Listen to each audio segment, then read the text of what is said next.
मुरीदके से नादरीन एक बारूद की बू आ रही है, वहां से खून की बू आ रही है। मुरीदके के अंदर नादरीन जुल्म हुआ है, कयामत भरपा कर दी गई है, जुल्म की एक तारीख रकम हुई है, इंतहा कर दी गई है। मुरीदके में नादरीन साद रिजवी के काफिले को चारों तरफ से घेर कर गोलियां मारी गई हैं। इस मजहबी जमात के काफिले को घेर घार कर भून दिया गया, लिटरली भुना गया। उसके बाद बाकायदा से नादरीन लाशें पड़ी हुई हैं और पुलिस के डंडे उनके ऊपर मौजूद हैं। पुलिस नारे लगा रही है, सेल्फीज बना रही है।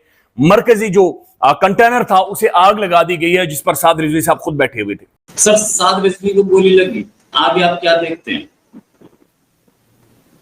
रोहित जी, है ना हैरानी वाली बात कि शांति वार्ता दूसरे देश में हो रही है, सीज फायर दो देशों के बीच में हुई है, गाजा पट्टी में पैलेस्टीन के लोगों में और इजराइल के लोगों में, और आग लगी है पाकिस्तान के अंदर। अपने ही देश जलाने में बैठे हुए हैं एक तीसरे देश को की बात को लेके। तो ये सिर्फ पाकिस्तान में हो सकता है, कहीं और हो नहीं सकता। मैं नादरीन इस मजहबी जमात की पॉलिटिक्स के साथ मुकम्मल तौर पर इख्तिलाफ करता हूं, मैं इनकी मजहबी जुनूनियत के साथ इख्तिलाफ करता हूं। मैं समझता हूं कि ये सही मजहबी तर्जुमान नहीं है, लेकिन इन्हें नादरीन पाला गया, पोसा गया है, ये किसी की बी टीम के तौर पर इन्हें सामने लाया गया, इन्हें बड़ा किया गया और उसके बाद अब जाकर नादरीन इन्हें घेर कर मारा गया। घेर कर, ये जुल्म है, ये जुल्म की इंतहा है जो कि वहां पर कायम की गई है। ये नहीं हो सकता। अल्लाह करे कि हम कोई ख्वाब देख रहे हैं और अभी थोड़ी देर बाद इस ख्वाब से जागे हैं, जो कुछ मुरीदके में हुआ है।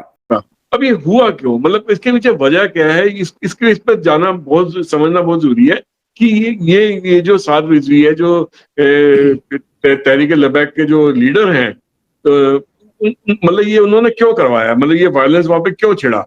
तो पहले तो देखिए, उनका ये मानना था कि जो सीज फायर जो हुई है मिडिल ईस्ट में, इजराइल और गाजा पट्टी और पैलेस्टीन के लोगों के बीच में, ये सिर्फ एक धोखा है। मतलब ये इसके अंदर, मतलब वो नहीं चाहते थे कि किसी प्रकार से सीज फायर हो, या जो हमास के लोग हैं वो ठंडे पड़े, या गाजा पट्टी के लोग हैं वो ठंडे पड़े, पैलेस्टीन के लोग हैं ठंडे पड़े, वो अपनी जंग जारी रखें। उनका ये मानना है कि जो अमेरिका और इजराइल ने मिलकर धोखा दिया। साद रिजवी इसके टीएलपी के लीडर हैं, मेन लीडर में से।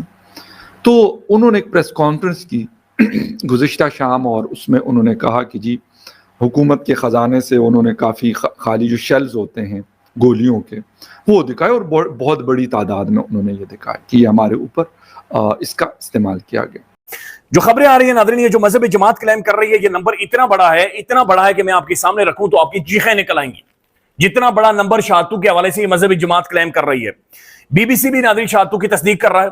फिर एक वीडियो हमने देखी है कि जहां पर साद रिजवी साहब गिर रहे हैं, बाकायदा से गिर रहे हैं, महसूस हो रहा है कि सामने से उन्हें शूट हुआ है।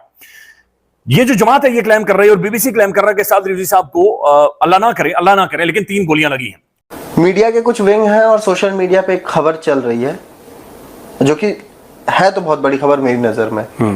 साद रिजवी को गोली लग गई है प्रोटेस्ट के दौरान। पहले आप ये बताइए लोगों को कि साद रिजवी है कौन? साद रिजवी तहरीक लब्बैक पाकिस्तान के सर्वा है, सीधे शब्दों में बोले तो। He is a boss, he is the boss of Tehreek Labbaik. Tehreek Labbaik एक राइट विंग इस्लामिक ऑर्गेनाइजेशन है